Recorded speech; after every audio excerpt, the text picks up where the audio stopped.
Hey guys, welcome back to Breaking the Barrier. Today I am visiting with the one and only Mackenzie Skeels. She's an agriculturalist, a role model, and she served as Miss Rodeo Canada 2023, which is how I got to know her.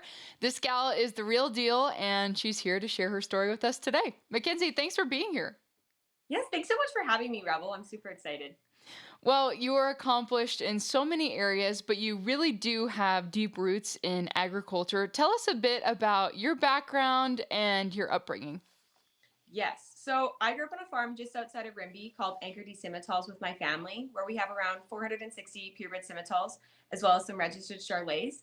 And with that, we actually have genetic kind of all over the world. So all across Canada, through the States, China, Australia, things like that. And it's just been a really exciting lifestyle to grow up in and be a part of for my entire life. And it's really rewarding to be a part of the agriculture industry. All of the people that you meet and all of the things that you get to do, it's really inspiring. And I guess that's how I got involved in the rodeo industry as well, and going into Miss Rodeo Canada. So Rimby is about 30 minutes from Pinoca, and my birthday is June 30th. Like Rebels, we're birthday buddies, which is Birthday fun. buddies, woohoo!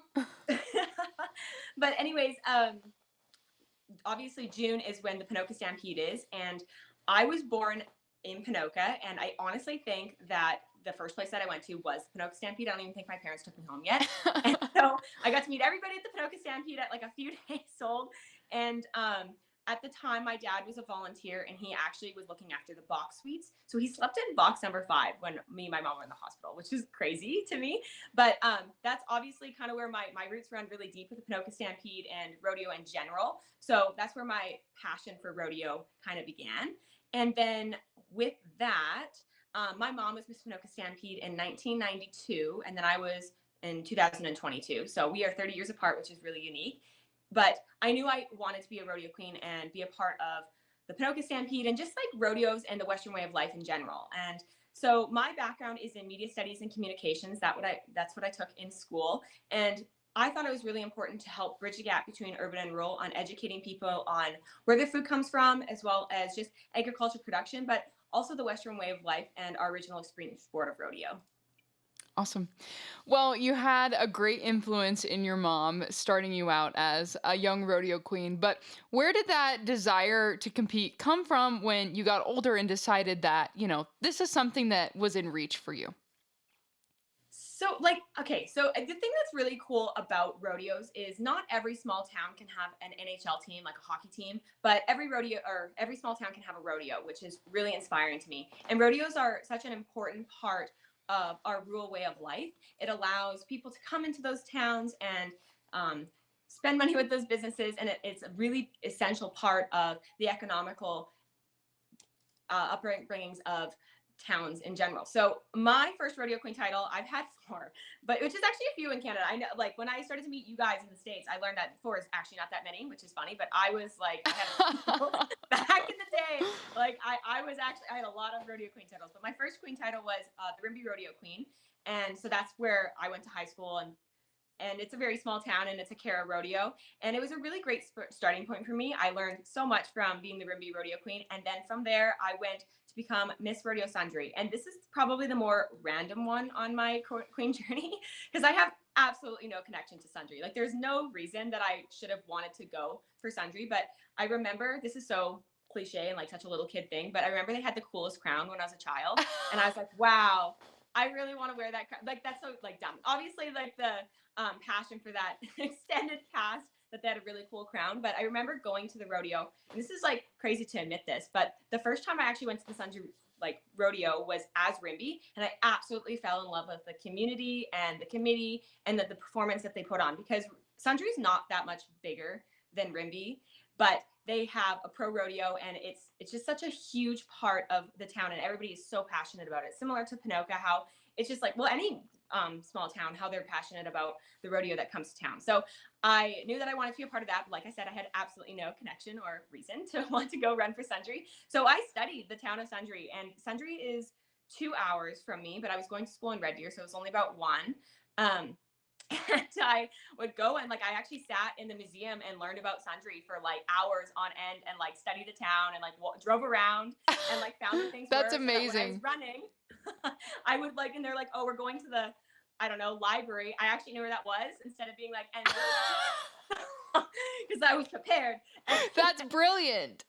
right? I thought so. So I looked like I really knew what I was doing, but little did they know, I literally like drew a map of their town to figure out where I was going.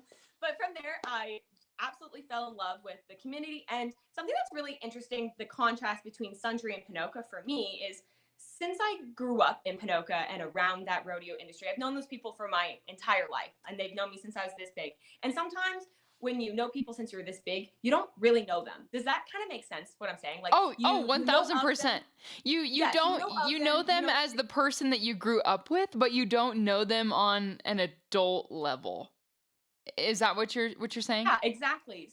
Really cool people from like an adult level in a way. So that was really unique and inspiring to be able to like have those adult connections with that committee. And then I actually held that title for 2 years. So that was during 2019 and then 2020 during COVID. So I carried the title over for 2 years since I had no rodeo or queen title. And then from there, I ran for Miss Ponoka Stampede, which was like my heart project. That's the one that I was going to go to from the beginning. And I was terrified because I was supposed to be like that. That's like, that was, everybody had talked about it. Like Mackenzie's supposed to be Miss Ponoka Stampede. I was really passionate about that one. So I won that title in 2022 and then represented that. And Ponoka's a little bit different. You go as the current Ponoka Stampede for Canada. So you go right into it. So instead of like Sundre example, like you kind of finish off your year and then you run kind of that following year. And then went into Ponoka and then took that to Canada, and that's how I met you. Awesome. Well, it's one thing to say, hey, I really want to represent the community of Ponoka and the Ponoka Stampede, but it's another to say, I'm really going to invest all of my energy and resources into being competitive at Miss Rodeo Canada. Where did that drive come from? I'm a pretty competitive person. So I mean, like I think most people are competitive, but I definitely like I grew up in a family where like healthy competition is normal. And don't like get me wrong, like I've lost many different things. I was a mediocre basketball player and mediocre volleyball player. Like let's just put that into That's character perspective. development, Mackenzie. Medium. I was medium, like right in the beginning of the second string. That was me, but it's all good. But I had always rode horses for my entire life, and that was something that I was really, really good at.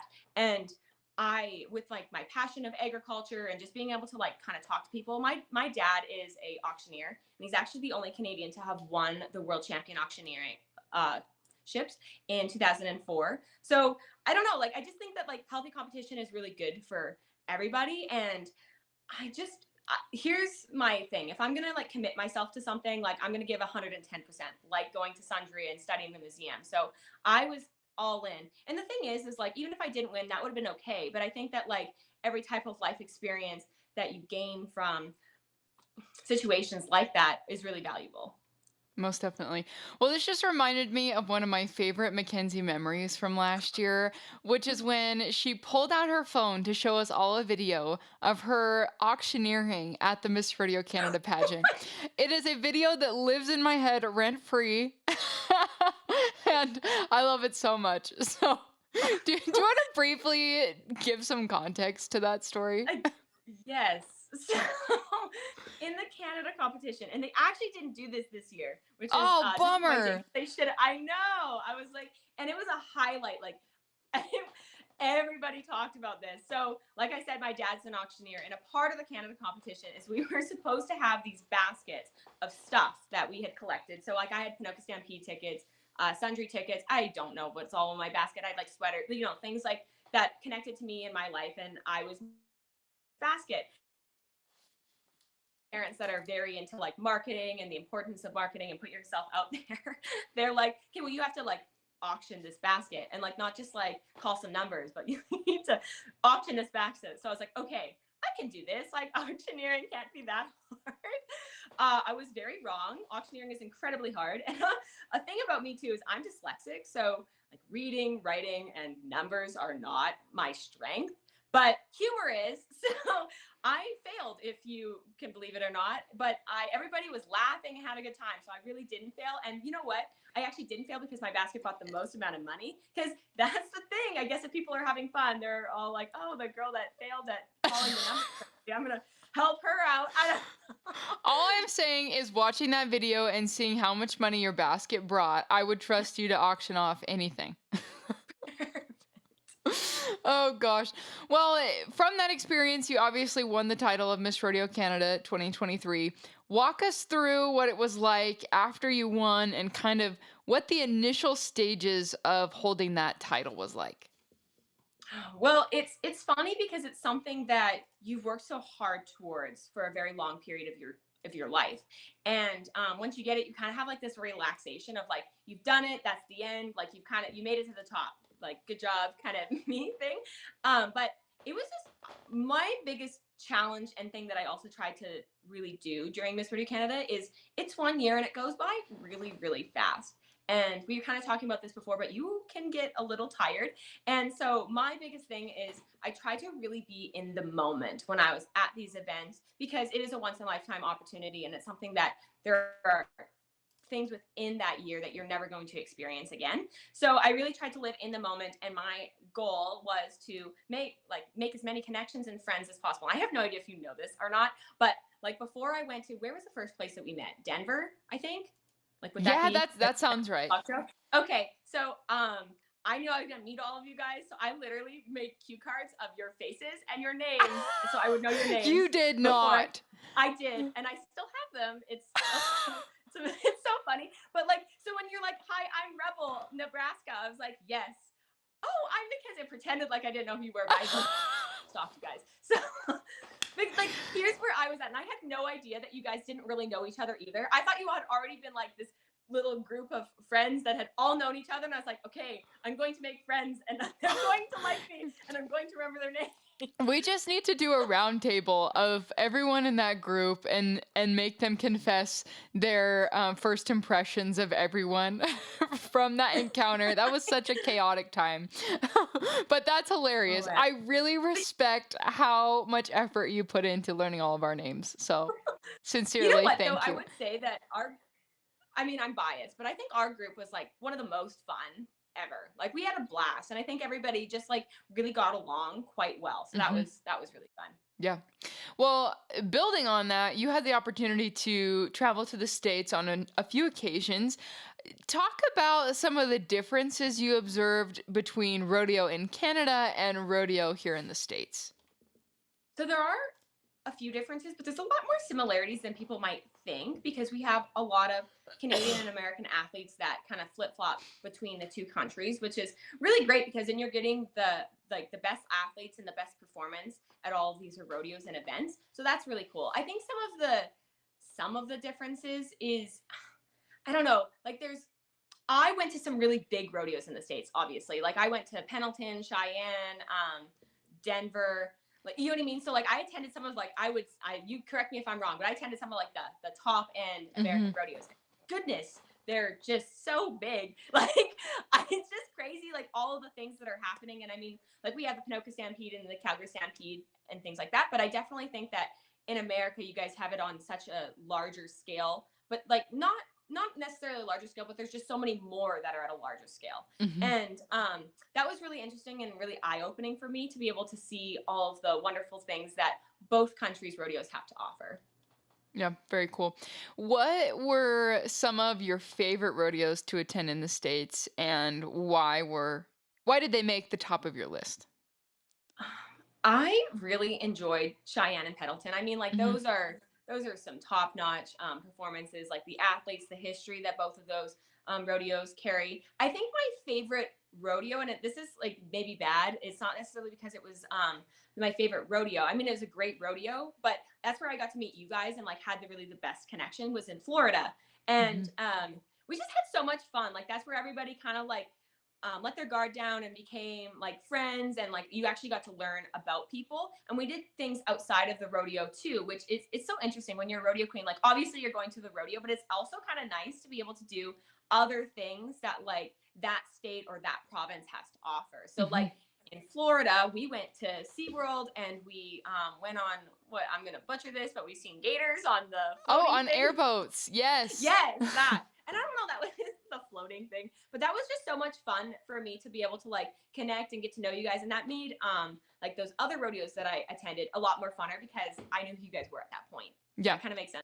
Yeah. Yeah, the Silver Spurs Rodeo definitely really spoiled us. I coming from the most landlocked state in the United States, being on the ocean and seeing alligators in someone's pasture freaked me out a little. Like we just moved cows this morning, and if there was an alligator in one of our ponds, I would simply relocate. So yeah, Right? yeah, what an Oh, experience for sure. and well, and obviously the National Finals Rodeo in Vegas is like top notch. It's Hmm. truly incredible to be a part of, and it was so cool. I was in Vegas for a very long time. I can't not remember. I think it was like 16 days or some crazy thing that I like basically packed my bags and looked. I actually looked it up, and I don't remember how many days it ended up being in the States and just kind of like over the world. But I know as a Canadian, you can only be in the States for a certain amount of time. I think it's like half of the year. I did not hit that thing, thank goodness. But I looked it up because I was like, I hear a lot. And the thing is, too, is my goal was to make as much as like my experience as possible. So I went to some extra rodeos and stuff too. I went to Kentucky and got to experience that. I got to go to Australia, which is something that not every Miss Rodeo Canada has got to do. It's something that they got to do before COVID, and then so, like obviously Australia was like very strict during Mhm. COVID, and then they never kind of like rekindled that relationship. So it was really cool to go back to Australia and be a part of that rodeo, and that is one like a really cool experience. And if you're talking about differences, and I didn't get to go for like the entirety of the rodeo, I was more so part of their camp drafting event, which is their world champion camp drafting. This is in Warwick, and it's just so different. Like I'd never watched camp drafting before in my entire life. It's an Australian thing that they do, but like it Yeah, was just so what is like, that? so I'm gonna do a really bad job. I hope no Australians are actually gonna be listening to this podcast. Like, but Turn it off essentially, right now if you're listening. yeah, essentially, um, it's like a reining pattern, but different. So they cut. It's like a reining cow horse. So they'll cut a cow, and then they'll bring them around. Like they have these two poles, and they have to do like a pattern with like cutting this cow, and it's really unique to watch. But like it would be hard to do, and like I said, I'd never even heard of that. And they're like, oh, you get to come to the world champion calf drafting thing, and I was like, oh, I'm so excited. And then I'm like, what is calf drafting? Like, so there was like I have no idea what I'm going to like be experiencing. But yeah, it was a really unique experience, and I got to do some school visits there as well. Mhm. Honestly, doing school visits in Canada, Australia, and America was so much fun because like the questions that you get asked are so different. So like example, in Australia, I was surprised the amount of kids that knew where Canada was, or were like, oh, and they're like, Alberta, like we know where that is. I was like, you guys are across the world and you're in kindergarten, but I love that. They call them kindies in Australia too, which is adorable. But one of my most memorable moments is I was walking to this one school and they had their uniforms, and they had the cute little crocodile Dundee hats. Like I'm serious. Like they had like the most adorable like, and No. then they're wandering around and anyways, and they go into the classroom and I'm supposed to speak to them, and I'm like, oh my gosh, I don't know what I'm gonna say. But they were just so like interested in about like snow and just like things like that. They're like, do you make snowmen and snow angels? I'm like, yes. But like I haven't for a while. But it just was like interesting of how you need to appreciate the natural things that you have like within your country, because like lots of Mhm. those kids had never seen snow before. So that was really a unique experience. But I think my favorite thing, well, it's not my favorite thing, but it's a very memorable moment for me, is in Australia they have the most terrifying bugs.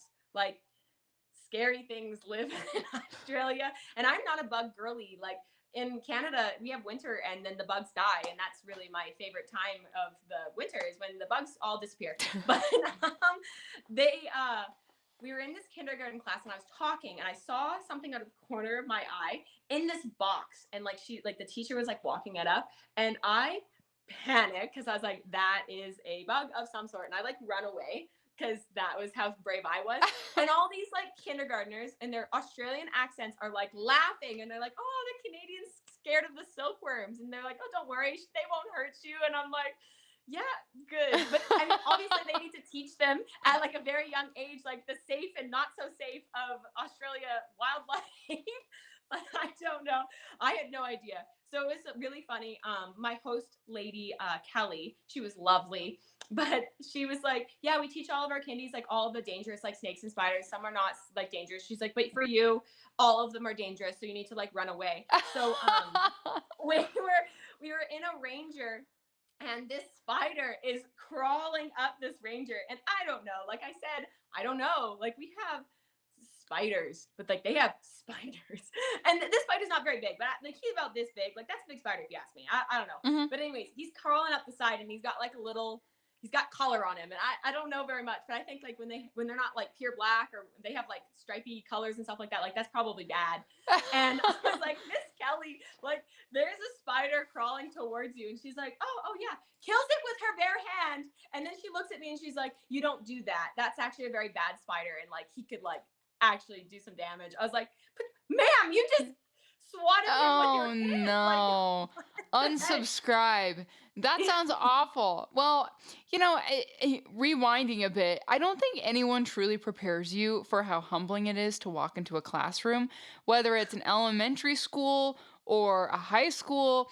And as rodeo queens, you're asked to walk into these classrooms cold and give these unsuspecting children a knowledgeable presentation about rodeo. They may have some background knowledge, they may not, but that's why it's so important to be able to articulate these things. When I was studying for Miss Rodeo America or, even for Miss Rodeo Nebraska, something I tried to emphasize was learning something to the point of being able to describe it to a third grader because that's really our job. And then when you're asked to recall something on the spot, it's so much easier if you can explain it in simple terms. So, as Miss Rodeo Canada, you obviously engaged with students of all ages, but you also got to interact with members of the public who either were or were not familiar with rodeo. I think we take for granted sometimes the knowledge that we have from years of being involved in the industry.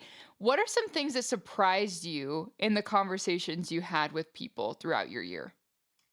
Not necessarily like surprised, but I think I agree in the fact that not everybody knows about our industry, which is really a unique place to have some learning abilities. And there's people that like most people want to learn about what we're doing because it's interesting to them. They have no idea. And like I feel like the Western way of life has become this really interesting thing that lots of people want to become more involved in. Like that people are wanting to go back to the roots and have more of an understanding of like the livestock and the land and how we have a connection to it. And so it was really rewarding for me to be able to kind of give them that connection. Because if you go to, I don't know, the Calgary Stampede, for example, so many of those fans are wanting to be a part of something bigger than themselves and learn about agriculture, but they have no idea. Like they've never had the opportunity to be around cattle or be around horses in their entire life. So that's kind of their ability to be able to have that connection. And it's a really rewarding experience to be able to show people that and have a memory that they will bring for the rest of their life. I remember I was in Cranbrook, BC, and there was this adorable little girl that came up to me, and I seen that she was visiting with all of the barrel racers and some of the other rodeo queens, and I knew that she was definitely like interested in what we were doing. And so she came up to me and we were talking, and she's like, I've always wanted to ride on a horse, but I've never, like, we don't have horses and I don't know how to ride and all that stuff.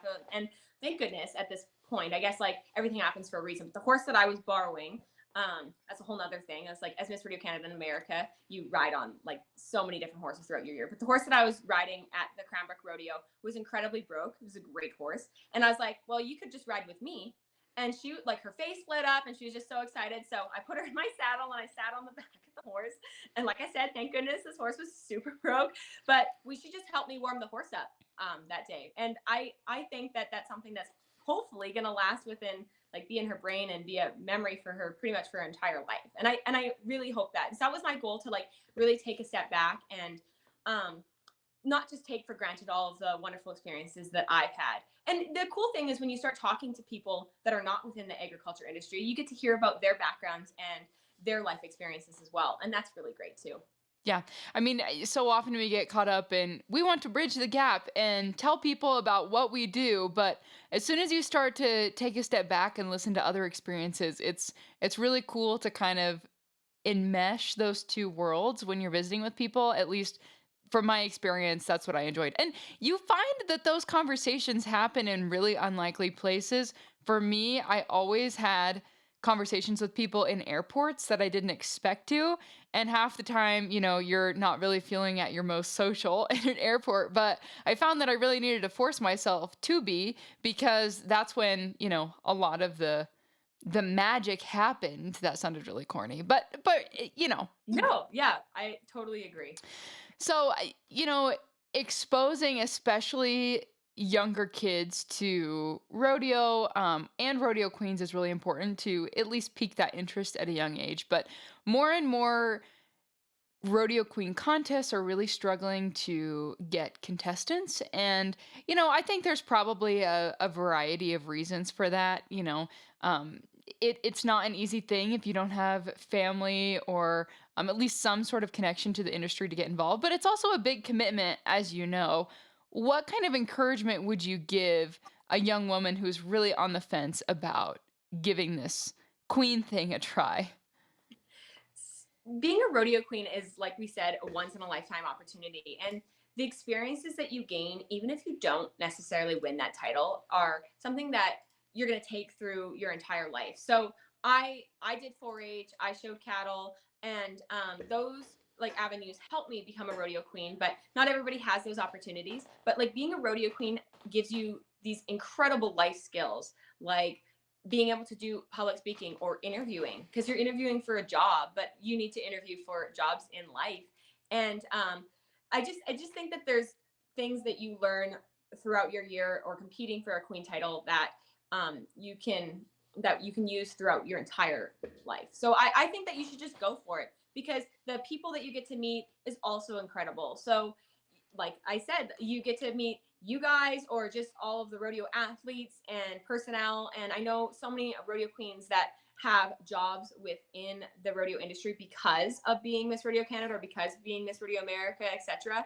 I mean, like, look at Alicia Erickson. She's doing all the sideline reporters. Jaden Calvert is working for the Calgary Stampede. So it's just really cool how you gain all these life skills and then you're able to give back to that industry after.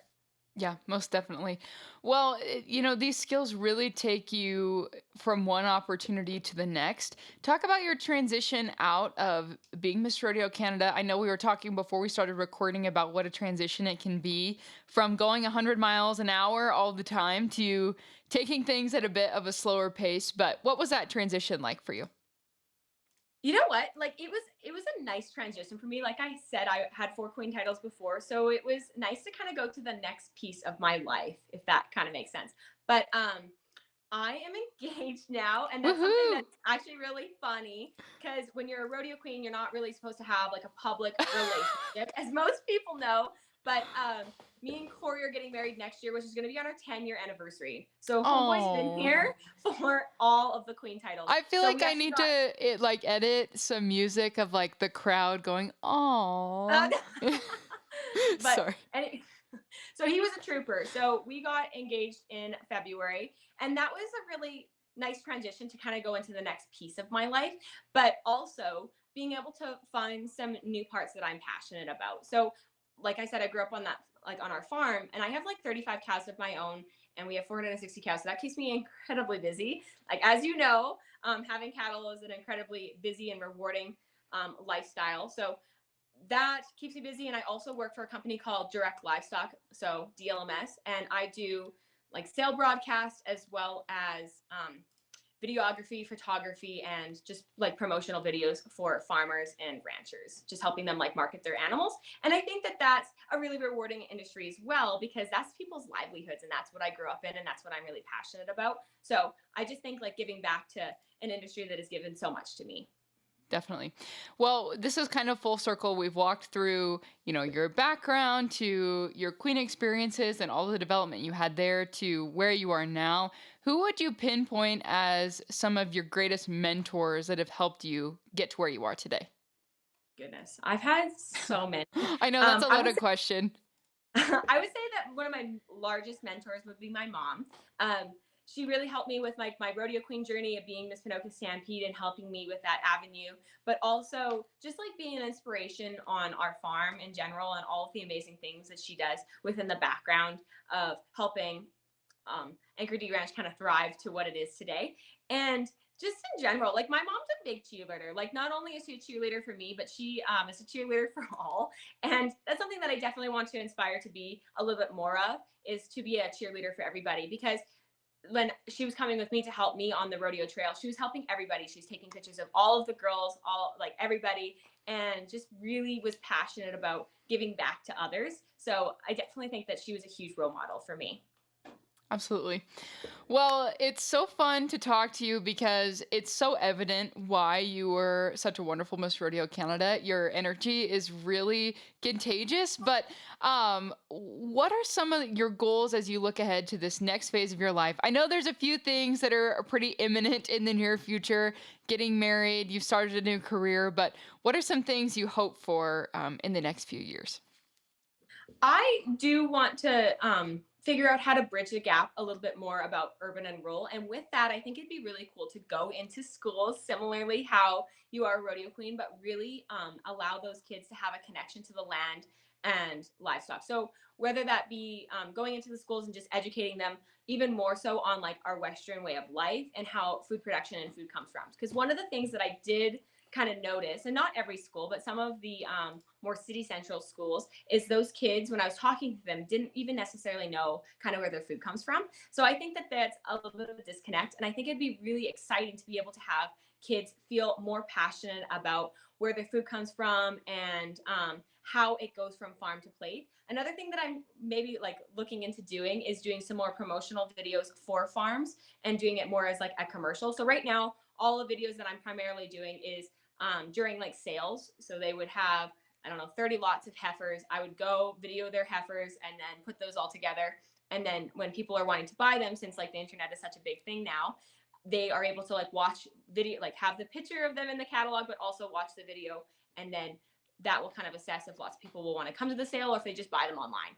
And so I think it'd be really unique to do a connection and be able to like do a full overarching marketing program for farms and ranches.